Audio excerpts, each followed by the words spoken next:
The central figure in our story is Hannah, a talented and beautiful young woman born in Cape Town into an upper-class family. Her father, William, is a local judge, and her mother, Anna, is a lawyer who runs her own law firm. Hannah has a younger brother who is 3 years younger and has autism, requiring special care from the family. From a young age, Hannah was intelligent and quick-witted, achieving excellent academic results. She had diverse interests, excelled at playing the piano and acting, and was known for her kind heart. Before her 16th birthday, her parents planned to throw her a grand birthday party, but after careful consideration, Hannah declined their offer.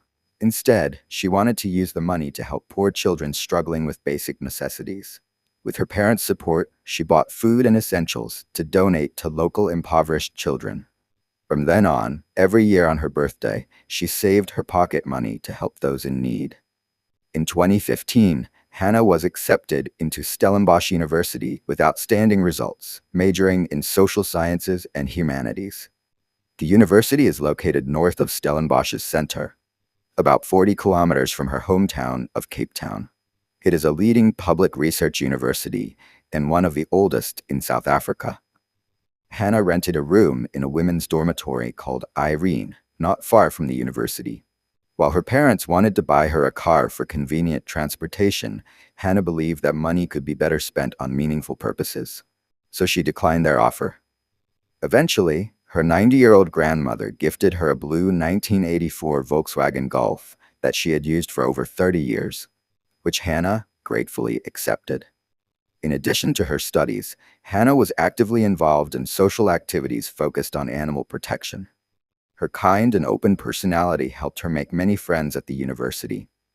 At a party, she met Jalen, a 22-year-old Stellenbosch University student majoring in theology. Jalen was an energetic young man who loved sports, especially skateboarding. They quickly became close friends, sharing plenty of interests despite studying different majors. However, on a night in May 2017, these two young friends faced a cruel twist of fate. On May 26, 2017, it was a Friday evening, and students at Stellenbosch University were wrapping up a week of classes. Hannah, then 21 years old, decided to go to a nearby bar with friends to relax. The nightlife in Stellenbosch was vibrant, especially on weekends, and the bar was packed with customers. While there, Hannah spotted Jalen with another group of friends, and they naturally sat down to chat. Their friends quickly became acquainted, and they all played dominoes, a game popular among South African students. As the night wore on, time flew by, and before they knew it, it was 3 a.m. Feeling it was late, Hannah said goodbye, intending to head back to her dormitory. Jalen also expressed his desire to leave. He initially planned to skateboard home, but, thinking it was unsafe for Hannah to walk alone, he offered to walk her home. Hannah gladly accepted. As Jalen and Hannah walked back to her dormitory, the atmosphere was deceptively calm. The night air was cool, and the dim streetlights cast shadows along the path. They engaged in lighthearted conversation, completely unaware that lurking in the background were four men intent on committing a crime. Around 3:23 a.m., as they reached the Renda apartments, the security cameras captured the moment the four men, later identified as Abin Goodboy, Gerardo Pan, Abin Van Nicker, and Lev Julius, ambled past them. Their demeanor was nonchalant, but they had been monitoring the area, looking for potential victims. These men were seasoned criminals, having committed various offenses, including theft and robbery, and they targeted vulnerable individuals who they believed would be easy prey. When Hannah parked her car, the men were already conspiring to strike. They were driven by desperation. Some had drug addictions, and others sought quick financial gain. Their eyes lit up as they saw the young couple. The decision was made swiftly. They would rob Hannah and Jalen, and violence would be used if necessary. As Hannah prepared to say goodbye to Jalen, the atmosphere shifted abruptly. One of the men approached the passenger side, brandishing a screwdriver and demanding they remain calm. Panic set in as Jalen was pulled into the back seat, the tension escalating rapidly. The robbers then forced Hannah to slide over to the middle of the front seat, creating a confined space for her and the driver. The back seat was a chaotic mix of shoving and shouting as Goodboy began searching Jalen's pockets for valuables. Terrified, Hannah pleaded with the robbers, her voice shaking as she offered them everything she had. With only 40 South African rand in Jalen's wallet, the robbers quickly realized they weren't going to get much out of them. Despite Hannah's attempts to negotiate and her assurances that they could have whatever they wanted, their frustrations mounted. They were not just thieves. They were desperate individuals willing to resort to violence. At 3:39 a.m., the car began to move, taking them deeper into a terrifying unknown. The streets they drove through were increasingly isolated, and Hannah's heart raced as she realized the situation was far more dangerous than she had initially thought. After driving for a significant distance, the car pulled into a desolate area, a vacant lot far removed from civilization. It was there that the robbers, intoxicated by fear and adrenaline, turned their focus from stealing money to asserting dominance over Jalen. At this point, Jalen was confined in the trunk, desperate and terrified. The robbers had forcibly removed him, dragging him into the harsh light of the new day. They began to interrogate him about his bank card, demanding the PIN number as they assumed he was lying. The more they felt he was not cooperating, the angrier they became. When Jalen ultimately provided his PIN, it seemed to do little to assuage their frustrations. Instead of allowing him to go, they took him to a nearby secluded area, where they forced him to the ground. Jalen's pleas for mercy fell on deaf ears. With no one to hear their cries, the brutal attack escalated. Good Boy and Pawn, fueled by anger and a desire to exert power, picked up a large rock and smashed it onto Jalen's head. This vicious act left him unconscious and severely injured. Meanwhile, Hannah was forced to endure the horror unfolding in front of her, her mind racing with fear for Jalen's life. She had never anticipated that a simple night out would lead to such a horrific ordeal. The robbers then turned their attention to Hannah, and the gravity of the situation only worsened. The investigation into the tragic events began immediately after Jalen's escape from captivity. Having been released from the clutches of his captors, he was rushed to a nearby hospital to treat his injuries, where he was met by a team of detectives eager to gather crucial details. His condition was stable, but the trauma of the night loomed heavily over him. Detectives took meticulous notes as Jalen recounted the terrifying ordeal he and Hannah had faced. His vivid descriptions of the robbers, details like their clothing, physical features, and any distinguishing marks, were essential for creating composite sketches. Jalen's testimony not only outlined the timeline of the events, but also included specific phrases and mannerisms that he remembered from the assailants. Simultaneously, police combed through the security footage from the Renda apartments and surrounding areas. The footage captured the moment Jalen and Hannah encountered the men, giving investigators crucial insights into the suspects' behavior and movements. Analyzing the footage frame by frame, the detectives identified the four men, recognizing them from previous criminal databases. With information in hand, police initiated a manhunt. They focused on locating the vehicle, a blue Volkswagen Golf, which had been identified as Hannah's. After extensive surveillance and tip-offs from the community, investigators received a lead that the car had been spotted abandoned in a secluded area on the outskirts of Kayamandi. Upon arriving at the scene, police found the vehicle. Inside, they discovered personal items belonging to Hannah, including her handbag and a few other belongings. The location was particularly isolated, prompting concerns that Hannah could still be in danger. Search and rescue teams were deployed to scour the surrounding area for any signs of her. As the investigation progressed, police began interviewing witnesses in the area where the robbery took place. Some residents recalled hearing commotion during the early hours of the morning, but hadn't thought much of it at the time. However, others shared that they had seen a group of men loitering near the apartments earlier that night, providing valuable insights that could help build a timeline of events. Meanwhile, forensic teams analyzed the crime scene, collecting fingerprints and DNA samples. They worked meticulously, knowing that even the smallest piece of evidence could be the key to linking the suspects to the crime. As the investigation unfolded, the community rallied together, eager to assist in any way possible. Flyers with descriptions of the suspects were distributed throughout the area, and social media became a vital tool for spreading awareness. Public pressure mounted for the police to act swiftly, and as days passed without significant progress, anxiety grew. Tragically, the investigation took a somber turn when days later, police received an anonymous tip about a body discovered in an abandoned building not far from where Hannah's car had been found. The scene was horrific. The circumstances surrounding her death were heart-wrenching. Hannah's lifeless body was located in a hidden corner of the derelict structure, bearing the signs of a violent struggle. An autopsy would later confirm the cause of death was blunt force trauma, a brutal reminder of the violence she had endured. With this tragic discovery, the urgency of the investigation intensified. Detectives knew they needed to apprehend the suspects before they could potentially strike again.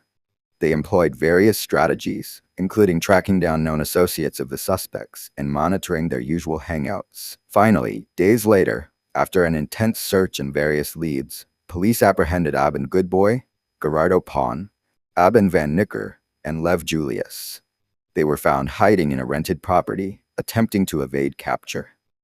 The arrest sent shockwaves through the community, as it became apparent that the individuals responsible for this heinous crime were finally in custody. In the wake of Hannah's death, the atmosphere in the community shifted dramatically. The tragic event sent shockwaves throughout the university and surrounding neighborhoods, evoking deep sorrow and anger among residents. Students, faculty, and locals who had never met Hannah felt compelled to respond to the injustice of her untimely death, recognizing her as a symbol of the vulnerabilities faced by women in society. Within days, memorials began to emerge in various locations. Students gathered at the university campus, lighting candles and leaving flowers, while community members organized larger vigils in parks and public squares. These gatherings became a safe space for people to share their grief, reflecting on Hannah's vibrant spirit, her aspirations, and her commitment to making a difference in the world. Stories poured forth about her kindness, her dedication to her studies, and her dreams of working with underprivileged communities. The emotional outpouring led to the formation of support networks for those affected by the tragedy. Students organized discussion groups focused on mental health and coping strategies, while local counselors volunteered their time to provide resources for grief support. Social media played a significant role in amplifying Hannah's story, with hashtags dedicated to her memory trending locally. Amid the grief, an urgent call for action emerged. Community members began to express their frustration over the pervasive issue of violence against women. Many felt that such incidents were often brushed aside or normalized, creating an environment of fear that stifled voices calling for change. Activism surged, leading to community forums aimed at discussing safety, gender-based violence, and the need for systemic change. In response to the tragedy, local advocacy groups mobilized to raise awareness about violence against women and provide resources for prevention. They organized rallies and marches, encouraging participants to wear purple, symbolizing the fight against domestic violence. These events attracted considerable media attention, highlighting the community's resolve to stand against such violence. Moreover, local leaders and organizations began to collaborate on initiatives aimed at improving safety in public spaces. Town hall meetings were held, allowing residents to voice their concerns and propose solutions, such as increased street lighting, the installation of surveillance cameras, and community patrols. Educational programs aimed at young people were developed, focusing on consent, respect, and personal safety. Workshops were conducted in schools and community centers, encouraging open conversations about relationships and the importance of bystander intervention. The aim was to empower individuals, particularly young women, to recognize and respond to potentially dangerous situations. Hannah's family played a vital role in these advocacy efforts. Grieving yet determined, they sought to honor their daughter's memory by engaging in community discussions about violence and safety. They began attending rallies, sharing their story to humanize the statistics surrounding violence against women. They collaborated with local organizations to advocate for legislative changes, aiming to strengthen laws protecting victims of violence.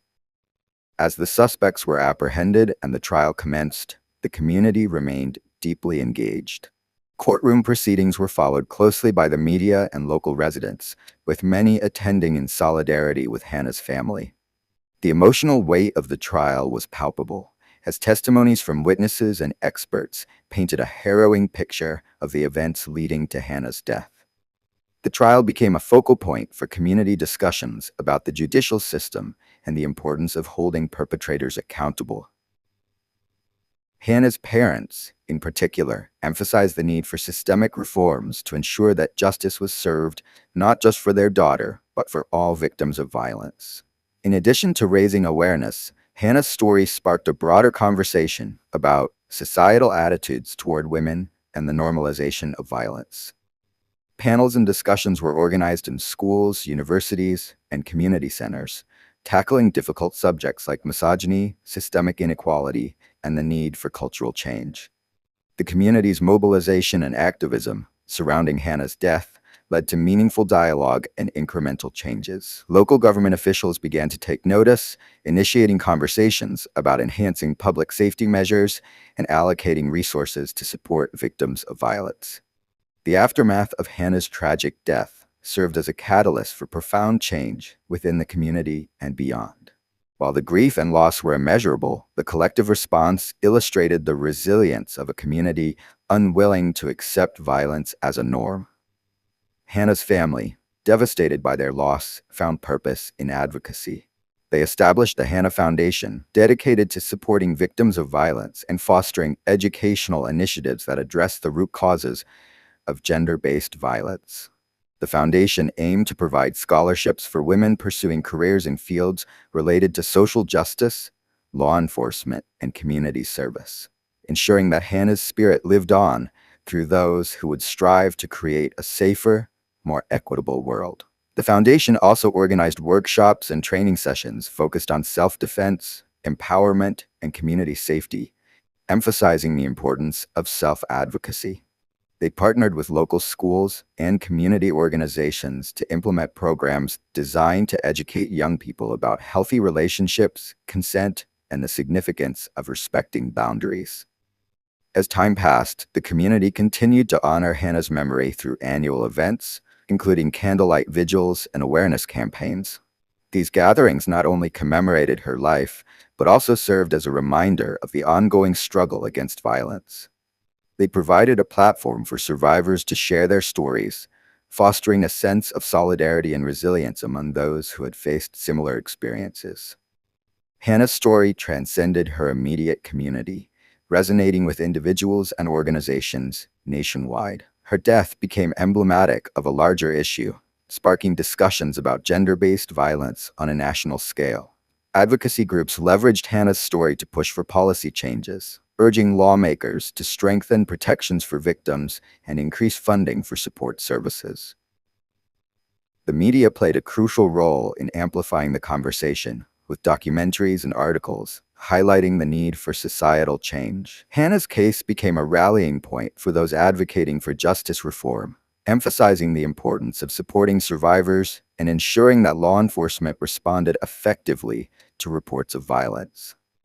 As communities grappled with the realities of violence, Hannah's story served as a poignant reminder of the need for compassion, understanding, and proactive measures to protect vulnerable individuals. The emotional toll of her loss highlighted the necessity of fostering a culture of respect and empathy, where conversations about consent and safety became commonplace. In conclusion, Hannah's legacy is one of resilience, advocacy, and hope. Her tragic story sparked a movement that transcended her life, fostering a culture of awareness, support, and action. While the pain of her loss would always linger, the community's commitment to honoring her memory through activism and education ensured that her spirit lived on, inspiring others to strive for a safer and more just world. Hannah's journey became a beacon of hope for many, reminding individuals that collective action can lead to meaningful change and that the fight against violence is a shared responsibility. Her story emphasizes the importance of speaking out, advocating for justice, and standing together in solidarity, paving the way for future generations to create a world where such tragedies are no longer a reality. Thank you for joining us in today's chilling true crime narrative. If you found Hannah's story moving and insightful, please take a moment to like this video and subscribe to our channel for more gripping true crime tales. Your support helps us continue to shed light on the stories that matter, ensuring that we remember the victims and the impact of crime on our communities. We encourage you to share your thoughts in the comments below. How do you think we can prevent such tragedies in the future? What changes do you think need to be made within our society? Remember, by staying informed and engaged, we can contribute to a safer world. Until next time, stay safe and vigilant.